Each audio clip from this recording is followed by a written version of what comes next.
Hello friends, welcome to our channel e-learning commerce classes for 11th standard. First of all, I would like to congratulate every student जिन्होंने commerce choose किया है। मैं आपको बता दूं ये कोर्स बहुत ही अच्छा है। मैं आपको बस इतना बताना चाहता हूं कि कॉमर्स का इतिहास जब से है जब से मनी का इंट्रोडक्शन हुआ है ह्यूमन लाइफ में, और ये तब तक रहेगा जब तक पैसे की ज़रूरत रहेगी। आप जैसे जानते हो कि 11th का कॉमर्स स्टूडेंट्स का सिलेबस रिवाइज हो चुका है और उसके ऊपर महाराष्ट्र स्टेट बोर्ड ने ऑलरेडी बुक पब्लिश कर दी है। बेस्ड ऑन दिस बुक हम आपके लिए लेके आए हैं 11th का पूरा कंप्लीट पोर्शन फॉर अकाउंट्स। हमारे इस वीडियो लेक्चर का मकसद एक ही है कि आपको एक वीडियो प्लेटफॉर्म मिले जहाँ पे आपको क्लास तो इंक्लूड हुई, साथ के साथ उसमें test series, how to write paper, important questions, ये सब मिले, और वो भी 20 से 30 मिनट के वीडियो में। इसका फ़ायदा आपको ये होगा कि आप इसे मल्टीपल टाइम देख सकते हो, जब चाहे तब देख सकते हो, दिन में, रात में, सोने से पहले, early morning, what ever time you feel comfortable आप इसे देख सकते हो, और इससे आपका काफ़ी टाइम भी सेव हो जाएगा। हमारे इस लेक्चर्स में कवर होने वाला topic from the very start topic introduction to book keeping till आपका last topic single entry accounting system, यानी आपका पूरा अकाउंट्स का पोर्शन इसी लेक्चर्स में कवर हो जाएगा। हमारे इस चैनल का एक और मोटो है कि आपको बेस्ट मार्क मिल सके एग्ज़ाम में। सिर्फ बेस्ट मार्क ही नहीं, आपको आउट ऑफ मार्क मिले, ये हमारी चाहत है। और हम ये भी आपको एश्योर कर दें कि आप जो भी सीखेंगे उसे हम एकदम प्रैक्टिकल अप्रोच पे सिखाएंगे, ताकि उसे आप अपने डे टू डे लाइफ में यूज़ कर सकें। इन शॉर्ट मैं आपको इतना बताना चाहता हूँ कि अगर आपने हमारा चैनल पूरी तरह से फॉलो किया और स्टार्ट टॉपिक से एंड टॉपिक तक देख लिया, तो आपको और कुछ कहीं कॉमर्स समझने की, अकाउंट समझने की ज़रूरत ही नहीं पड़ेगी, और अपना जो भी टाइम आप सेव करोगे उसे आप अपने दूसरे चाहत की चीज़ों में इस्तेमाल कर सकते हो, चाहे वो आपकी हॉबी हो या आपको और कोई सब्जेक्ट पढ़ना हो।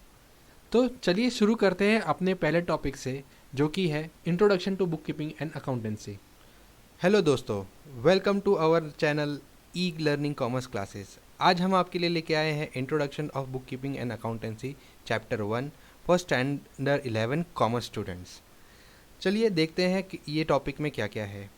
इस टॉपिक में हमें देखने मिलेगा introduction of book keeping and accountancy, उसकी हिस्ट्री के बारे में हम जानेंगे, कुछ डेफिनेशंस देखेंगे जो इम्पॉर्टेंट है, उसके फीचर्स क्या होते हैं, इम्पोर्टेंस क्या है हमारा, और यूटिलिटी। इसमें हम देखेंगे कि वेरियस टर्मिनोलॉजीज जो अकाउंट्स में यूज़ होते हैं वो हमें क्या क्या कहते हैं और इसे कैसे कैसे यूज़ किया जाता है। कुछ कंसेप्ट आपको जानना ज़रूरी है, वो मैं आपको बताऊंगा, और मैं आपको इस चैप्टर में अकाउंटिंग स्टैंडर्ड से भी इंट्रोड्यूस कराऊंगा। वैसे तो ये टॉपिक थोड़ा थ्योरेटिकल है, बट हमारे एग्ज़ाम पॉइंट ऑफ व्यू से और अकाउंट समझने के ज़रिए से बहुत इम्पॉर्टेंट है। तो चलिए शुरू करते हैं। पहला है book keeping. What is book keeping? Bookkeeping is recording of business transaction for all activities related to money or money's worth for decision making required by stakeholder, government, investor, customer, employee। इसको पढ़ेंगे तो ऐसे समझ में नहीं आएगा, मैं आपको समझाता हूँ। रिकॉर्डिंग ऑफ बिजनेस ट्रांजैक्शन यानी क्या? जो भी आप ट्रांजैक्शन आपका लेन देन करते हैं उसे रिकॉर्ड करना है। जितनी भी एक्टिविटीज़ आपकी रोज़मर्रे में करते हो बिज़नेस में, वो सब रिकॉर्ड करना। और इसमें वैसे ही ट्रांजैक्शन रिकॉर्ड होते हैं जो मनी और मनीज़ वर्थ, यानी जिसमें पैसे का लेन देन होने वाला है। और ये हम क्यों करते हैं? हम इसलिए करते हैं ताकि हम डिसीजन ले सकें कि ये बिज़नेस वायबल, चलाने लायक है या नहीं है। इसकी रिक्वायरमेंट किसको किसको होती है? स्टेक होल्डर, यानी जो जो हमारे बिज़नेस से प्रभावित होते हैं उन सबको हमारे बुक्स की ज़रूरत होती है। उसमें से पहला होता है गवर्नमेंट। आप जानते हो गवर्नमेंट किस लिए? क्योंकि वो उनको टैक्सेस कलेक्ट करने होते हैं। दूसरा होते हैं इन्वेस्टर। इन्वेस्टर वो होते हैं जो आपके बिज़नेस में पैसा लगाते हैं, तो वो जानना चाहते हैं कि आप प्रॉफिट कमा सकते हो या नहीं। कस्टमर, यानी आप जिनको माल बेचते हो, उन्हें भी ये जानना ज़रूरी है कि आप उन्हें टाइम पे प्रोडक्ट सप्लाई कर पाओगे या नहीं। और एम्प्लॉयज़, जो आपके यहाँ काम करते हैं, उन्हें भी ये जानने का है कि आप उन्हें सैलरी पे कर पाओगे कि नहीं। आया समझ में? चलिए आज आगे देखते हैं हिस्ट्री ऑफ अकाउंटेंसी। अकाउंटेंसी की हिस्ट्री आप देखोगे तो ये बहुत ही पुराना इतिहास है इसका इवोल्यूशन अगर हम देखें तो चंद्रगुप्त मौर्य के बारे में आपने ज़रूर सुना होगा। उनके जो आचार्य थे, आचार्य चाणक्य, जिन्हें हम कौटिल्य के नाम से भी जानते हैं, उन्होंने अर्थशास्त्र नामक एक बुक लिखी, जिसे लोगों ने बाद में देसी नामा का नाम भी दिया। उनके समय से हमें अकाउंटेंसी की थोड़ी थोड़ी झलक मिलती है। उसके बाद 12th सेंचुरी में आपने उस पिक्चरों में, हिंदी पिक्चरों में देखा होगा, मुनीम जी के बारे में सुना होगा, जिसे इंग्लिश में हम एजेंट ऑफ अकाउंटेंट कहते हैं। वो उस समय में बड़े बड़े लोगों के वही खाते लिखा करते थे, उनके एसेट, प्रॉपर्टीज़, लाइबिलिटीज़ क्या क्या है वो एक किताब में लिखते थे, किससे पैसा कितना लेना है, देना है। तो ये 12th सेंचुरी में होता था बाय द अकाउंटेंट एजेंट्स। उसके बाद आया 1494 में एक बड़ा चेंज हुआ। लूका दी बारगो पैक्सिओली, मैं फिर से एक बार रिपीट करता हूँ, 1494 में लूका दी बारगो पैसिओली एक इटालियन मर्चेंट थे, जिन्होंने डबल एंट्री अकाउंटिंग सिस्टम का इजाद किया। आप समझ लीजिए, जो भी हम आगे का अकाउंट्स लिखते हैं वो इसी बेसिस पे होता है, डबल एंट्री अकाउंटिंग सिस्टम, और इन मर्चेंट की वजह से ही हम आगे वो चीज़ें कर पाते हैं। उसके बाद आया 18th सेंचुरी और 19th सेंचुरी, जहाँ पे एक इंडस्ट्रियल रेवोल्यूशन हुआ, जिसमें बहुत सारी चीज़ें बदल गई, और उस समय बड़े बड़े जॉइंट स्टॉक कंपनीज आ गई। आप तो जानते हो, कंपनीज में ओनर, जो इक्विटी शेयर होल्डर होते हैं, वो अलग होते हैं, और उनके चलाने वाले मैनेजर्स अलग होते हैं। तो इसमें जानना ज़रूरी है कि एक्चुअल फ्रॉड तो नहीं हो रहा कहीं, इसलिए बुक कीपिंग का इम्पोर्टेंस और बढ़ गया। बाद में 20th सेंचुरी में मैनेजमेंट अकाउंटिंग का इंट्रोडक्शन हुआ। मैनेजमेंट अकाउंटिंग यानी अब हम सिर्फ बुक में प्रॉफिट कितना हो रहा है, लॉस हो रहा है, उतना जानने में इच्छुक नहीं रहे। अब हम जानना चाहते हैं हमारा पिछले साल से प्रॉफिट कितना बढ़ा है, या हमारे खर्चे किस परसेंटेज में बढ़े हैं, या हमारा एक्सपेंस किस खर्चे में बढ़ा है, किस परसेंटेज में बढ़ा है। उसके बाद आज का युग यानी 21st सेंचुरी, अब चीज़ें इतनी बदल गई, इतना फास्ट हो गया है कि हम हर रोज़ मॉनेटरी ट्रांजेक्शन से घिरे हुए होते हैं, और accounting is inseparable part of our business. So modern business में अकाउंटेंट्स को हटाना बहुत मुश्किल है। चलिए आगे बढ़ते हैं, देखते हैं डेफिनेशन ऑफ बुक कीपिंग।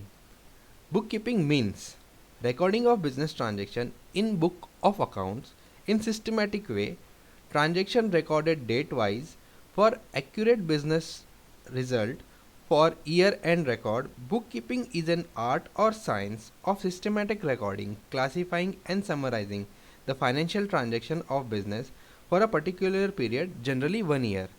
दोस्तों, ये ऐसे सुनने में थोड़ा सा अटपटा लगता है। चलिए मैं आपको इसको थोड़े ब्रेकअप करके समझाता हूँ, इसका अर्थ क्या है।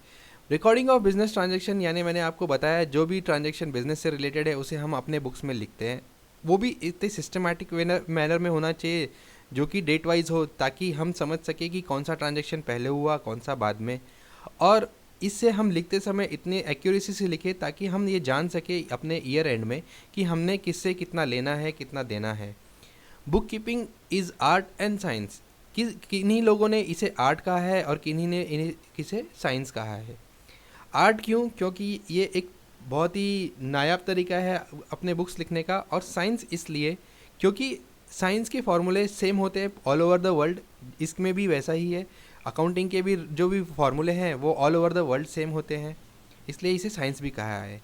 सिस्टमेटिक रिकॉर्डिंग एंड समराइजिंग इसलिए क्योंकि इसे समराइज़ करेंगे तभी हम समझ पाएंगे कि हमें ईयर एंड में क्या फ़ायदा हुआ है, क्या नुकसान हुआ है। ओके, आया समझ में डेफिनेशन। अब जानते हैं कुछ ऑथर्स के बारे में जिन्होंने बुक कीपिंग के ऊपर कुछ अच्छे अच्छे डेफिनेशन लिख रखे हैं। वो ऑथर्स के नाम है रिचर्ड ई स्टारलिम, J.R. Batliboi, Northcott and R.N. Carter. चलिए देखते हैं रिचर्ड साहब का क्या कहना है बुक्स कीपिंग के बारे में।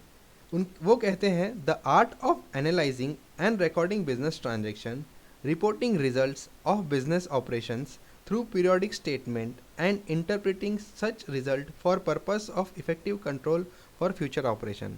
ये सुनने में थोड़ा सा अटपटा लगता है, लेकिन आप अगर इसे पॉइंट वाइज पढ़ोगे तो आप समझ पाओगे, ये आपके टेक्स्ट बुक में अवेलेबल है। दूसरे हैं J.R. बैटली बॉय, जो कहते हैं, book keeping is an art of recording business dealing in set of books. Northcott कहते हैं, book keeping is an art of recording in a books of account the monetary aspect of commercial or financial transaction। और R N Carter साहब के हिसाब से book keeping is an science and art of correctly recording in the books of account all those business transaction that results in transfer of monies and money's worth.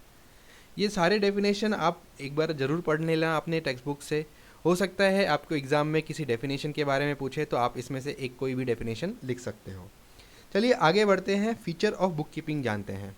Feature of book keeping, features यानी क्या क्या उस book keeping में होना ज़रूरी है। तो पहला है recording day to day business transaction. Recording day to day business transaction क्यों? क्योंकि हमें डेट वाइज सब चीज़ें रिकॉर्ड करनी है। दूसरा है ओनली फाइनेंशियल ट्रांजेक्शन, इसमें आप पैसा और उससे रिलेटेड जो भी होगा वही ट्रांजेक्शन रिकॉर्ड कर सकते हो। इसमें हम नॉन मॉनेटरी आइटम, जैसे किसी को आपने हेल्प की है तो वो हेल्प यानी डोनेशन से नहीं, अपने कहीं जाके खुद की सर्विस दी तो वो ट्रांजेक्शन इसमें रिकॉर्ड नहीं होते। थर्ड है all record are prepared for specific period which are useful for future reference. हम इसमें रिकॉर्ड इसलिए करते हैं ताकि हम उसे आगे अपने इस्तेमाल में ला सकते हैं। Record of transaction are based on rules and regulation. हम इसमें जो ट्रांजेक्शन रिकॉर्ड करते हैं, जैसे मैंने आपको बोला ये साइंटिफिक है तो इसके कुछ रूल्स एंड रेगुलेशंस होते हैं, उसी हिसाब से हमें रिकॉर्डिंग करना है ताकि आपके बाद किसी और को भी समझना हो तो वो समझ सके। It is an art of recording business transaction scientifically. So जैसे हमने ऑलरेडी इसके बारे में डिस्कस किया है कि it is art as well as it is scientifically recorded books. तो आगे देखते हैं objective of book keeping. Objective क्या है? पहला ऑब्जेक्टिव है keep complete and accurate records. Complete and accurate records of financial transaction in a systematic and order and a logical manner. हमें ये जानना ज़रूरी है कि ये लॉजिकल मैनर से होना चाहिए और सिस्टमेटिकली रिकॉर्डेड होना चाहिए। दूसरा है business transaction to be recorded date wise and account wise. हमने अभी तक सुना था कि डेट वाइज हमें रिकॉर्ड करना है, लेकिन हमें ये भी जानना होगा कि अकाउंट वाइज भी हमें इसे रिकॉर्ड करना है। समझिए आपने मन्नू भाई से 5,000 रुपये लिए थे, फिर उसके बाद मन्नू भाई ने आपको 2,000 दिए, फिर उसने वापस 3,000 लिए, तो ये सारे ट्रांजेक्शन आप मन्नू भाई के अकाउंट में ही लिखोगे, ना कि और किसी के अकाउंट में। अगर आपने वो ट्रांजेक्शन मन्नू भाई की जगह कन्नू भाई के अकाउंट में डाल दिया तो गड़बड़ हो जाएगी, इसलिए हमें अकाउंट वाइज ट्रांजेक्शन लिखना ज़रूरी है। तीसरा है book keeping serve as a permanent record for monetary transaction.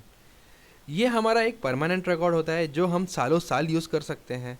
इसका एविडेंस एज अ एविडेंस भी यूज़ होता है। It can be use produce as a evidence as and when required. क्यों एविडेंस? क्यों? समझ लीजिए आपकी किसी से खटर पटर हो गई, आपने जैसे मैंने आपको बताया आपने मनु भाई को 5,000 दिए, फिर उसने 2,000 दिए, फिर आपसे और कुछ पैसे लिए, वो बाद में बोलता है कि नहीं मैंने तो सारे पैसे दे दिए, तो आप अपना बुक्स उसके सामने प्रोड्यूस कर सकते हो और वो एक एज अ एविडेंस आपको हेल्प करेगा। तो वो आपको आप उसको बता सकते हो भाई 4 तारीख को तूने मेरे से पहले से लिए थे, 10 तारीख को तूने मुझे 2,000 दिए, 12 तारीख को वापस कुछ लिए, तो अब इतना बकाया है। ये एक अच्छा एविडेंस है। To know profit and loss during the year. Profit and loss जानना बहुत ज़रूरी है हमें। हम अपना बिज़नेस, कोई भी बिज़नेस हो, वो प्रॉफिट मोटिव से करते हैं, तो हमें ये जानना ज़रूरी है कि हम एट द ईयर एंड कुछ पैसे कमा रहे हैं या हमारे जेब से खर्च लग रहा है, इसलिए बहुत ज़रूरी है ये। Net asset and liability of enterprise. Asset and liability यानी क्या? एसेट यानी आपकी जितनी भी एसेट्स हैं, जो भी आपकी प्रॉपर्टीज़ है वो आपके एसेट होते हैं, चाहे वो आपकी मशीनरी हो, बिल्डिंग हो, लैंड हो, ये एसेट में पकड़ी जाती है। और लाइबिलिटीज़ यानी क्या? जो आपने पैसे लगाए हैं या आपने कुछ लोन लिया है या आपको किसी को कुछ देना है, ये आपकी लाइबिलिटी होती है। तो हमें ये भी जानना ज़रूरी है कि हमने कुछ प्रॉपर्टी बनाए हैं या हमारे लोन ही बढ़ते गए हैं। टू नो वॉट बिजनेस ओज टू अदर्स, वॉट अदर ओज टू हिम। यानी क्या? वॉट बिजनेस ओज टू अदर यानी आपको कितना पैसा किसी और को देना है, और टू वॉट ओज टू हिम यानी आपको कितना पैसा आप मिलने वाला है। ये ट्रांजेक्शन आप समझ सकते हो, अगर आपने किसी को सेल किया है या आपने अपना गुड्स किसी को दिया है तो आपको उससे पैसा लेना होता है, उसको हम अकाउंटिंग टर्म में डेटर कहते हैं। आगे हम उसके बारे में और पढ़ेंगे। और जिनसे आपने माल ख़रीदा है और जिन्हें आपको पैसा देना है उन्हें हम क्रेडिटर कहते हैं। तो ये भी हमें जानना ईयर एंड में ज़रूरी है कि हमें कितना पैसा लेना है और कितना देना है। To know current year progress over previous year and compare it financial result with other enterprises in a similar line. हमें ये भी जानना ज़रूरी है कि हमने पिछले साल से कितना प्रोग्रेस किया है। अगर आपने पिछले साल प्रॉफिट 10% कमाया था, तो इस साल एटलीस्ट 12% तो कमा रहे हो कि नहीं, आप वो देखना ज़रूरी है। या हमारे खर्चे कितने बढ़े हैं पिछले साल से, वो भी कंपेयर करने के लिए हमें ये रिकॉर्ड काम आता है। एट द सेम टाइम अगर आपका कोई कॉम्पिटिटर है, आपके सामने वाले दुकान में भी वही चीज़ें बिकती है जो आप बेचते हो, तो आप ये भी जानना चाहोगे कि आप उससे कितना आगे हो या कितना पीछे हो। तो ये भी हमें काम आता है। ये सारे थे हमारे ऑब्जेक्टिव्स बुक कीपिंग के। आगे हम देखते हैं इम्पोर्टेंस ऑफ बुक कीपिंग क्या है। हो सकता है आपको एग्ज़ाम में पूछ लिया जाए कि इम्पोर्टेंस ऑफ बुक कीपिंग क्या है, तो आप इस पॉइंट्स के ऊपर से अगर आंसर लिखोगे तो आपको ईजी होगा और समझना भी ईजी होगा। पहला है रिकॉर्ड। हम सारे बिजनेस ट्रांजैक्शन रिकॉर्ड क्यों करते हैं, उसका एक रीज़न ये है कि हम इतना याद नहीं रख सकते कि किससे कितना लेना है, किसको कितना देना है, किसने हमें कब कितने पैसे दिए। तो हमें वो ट्रांजैक्शन याद रखने की ज़रूरत ना पड़े, इसलिए हम उसे रिकॉर्ड कर लेते हैं और वो परमानेंटली हमारे पास सेव हो जाता है। तो हमें बार बार सोचना नहीं पड़ता, अरे उसको 2,000 दिए थे या 3,000। आपने लिख लिया कि आपने 2,000 दिए, तो कंफर्म हो गया कि 2,000 ही दिए थे। दूसरा है financial information of profit loss asset and liability. मैंने आपको बताया कि आपको ये जानने की बहुत इच्छा होती है कि आपको बिज़नेस में प्रॉफिट हो रहा है या लॉस, और ये जानना ज़रूरी भी है ताकि आप बिज़नेस कंटिन्यू करना चाहते हो या नहीं, वो आपको समझ सकता है। एट द सेम टाइम आपकी एसेट्स कितनी बढ़ गई, आपकी प्रॉपर्टीज़ कितनी बढ़ी है, या आपको कितना किसको कितना देना है, ये भी हमें जानना ज़रूरी है। इसलिए तीसरा है decision making. Financial information for decision making किस लिए, कंटिन्यू कितना करना है, कितना नहीं करना है, या स्टॉप करना है, इसलिए हमें जानना ज़रूरी है और ये बहुत ही इम्पोर्टेंट डिसीजन के लिए ज़रूरी है। Controlling, enable and execute to control activities. समझ लीजिए आप किसी बिजनेस के ओनर हैं और आपकी कई ब्रांचेस हैं, तो आपको ये जानने की इच्छा होगी कि ब्रांच ए ज़्यादा कमा रहा है या बी कमा रहा है। अगर किसी ब्रांच में ज़्यादा खर्चे लग रहे हो तो आपको तुरंत कंट्रोल करने की ज़रूरत पड़ सकती है। तो आप यही बुक्स के ऊपर से समझ पाओगे कि किस में कितना कंट्रोल देने की ज़रूरत है, आपको किधर फोकस करने की ज़रूरत है। Evidence produce in court of law और at the time of dispute. जैसे मैंने आपको बताया, अगर आपका किसी से मनमुटाव हो जाता है और वो आपको बोलता है कि नहीं मुझे पैसा इतना देना है और आपके हिसाब से बकाया ज़्यादा है, और ये किस्सा अगर बहुत आगे तक खिंच गया और वो कोर्ट तक चला गया, तो आपके बुक्स आपका एविडेंस होंगे और आपकी ढाल होंगे वहाँ पे, कि आप उनको दिखा सकते हो कि आपने ये ट्रांजैक्शन इस तारीख को किया था, वो ट्रांजैक्शन इस तारीख को किया था, और एट द एंड इतना बाकी है। तो ये बहुत अच्छा एविडेंस हमारे लिए साबित होता है। सिक्स्थ है tax liability. Useful to know tax liability like income tax, property tax, GST etcetera. मैंने आपको बताया था एक स्टेक होल्डर में हमारी गवर्नमेंट है। गवर्नमेंट हमसे टैक्स वसूल करती है, चाहे वो डायरेक्ट टैक्स हो या इनडायरेक्ट टैक्स। तो वो किस बेसिस पे जानी जाती है कि आपको कितना प्रॉफिट हो रहा है, आपने कितना सेल किया है, इसलिए ये बुक्स काम आती है।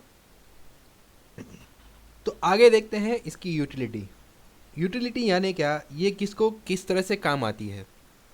पहला है ओनर, यानी जो बिजनेसमैन या ओनर होते हैं उन्हें अपनी बुक्स देखने की ज़रूरत पड़ती है। किस लिए, प्रॉफिट के लिए, प्रॉफिट कितना है, लॉस कितना है, और उनको डिसीजन लेने के लिए आसानी होती है कि हमें किस तरह से कंट्रोल करना है बिज़नेस, या हमें किस तरह से उसे एग्जीक्यूट करना है। दूसरे जो हमारे बुक्स की तरफ आंखें गड़ाए बैठे होते हैं वो होते हैं इन्वेस्टर यानी कौन, जिनसे हम पैसे लेते हैं या जो हमारे बिजनेस में इन्वेस्ट करते हैं। उन्हें भी ये एश्योरेंस होना ज़रूरी है कि हम उनको उनका पैसा बकाया दे पाएंगे या नहीं दे पाएंगे। At the same time customer भी हमसे जानना चाहते हैं कि हम उन्हें सप्लाई कर पाएंगे या नहीं। थर्ड है गवर्नमेंट के लिए हमने ऑलरेडी देखा कि वो वेरियस टैक्सेस के लिए उनका हमारे ऊपर एकदम अच्छे से ध्यान रहता है कि हम सही टैक्स भर रहे हैं या नहीं, तो वो हमारे बुक्स देखते रहते हैं। लेंडर यानी जिसने हमें लोन दिया है, इसका एक बेस्ट एग्जांपल है बैंक, जिनसे हम कभी कभी जाते हैं फाइनेंशियल नीड्स के लिए लोन लेने के लिए, तो वो हमारी बुक्स देखते हैं और समझना चाहते हैं कि हमें क्यों पैसे लग रहे हैं और हम उसका इस्तेमाल कैसे करने वाले हैं। डेवलपमेंट, ये जानने के लिए कि हमने कितना ग्रो किया है पिछले साल से और कितना हम आगे बढ़ने की इच्छुक हैं और कितना हमारे में पोटेंशियल है आगे बढ़ने का। दोस्तों, आई एम श्योर आप अभी तक का टॉपिक आपको समझ में आया होगा, और एक बार इसे अपने टेक्स्ट बुक से रीड कर लोगे तो आपके दिमाग में पक्का बैठ जाएगा। ये वीडियो हम यहीं पे स्टॉप करना चाहेंगे ताकि आपके ऊपर ओवरबर्डन ना हो।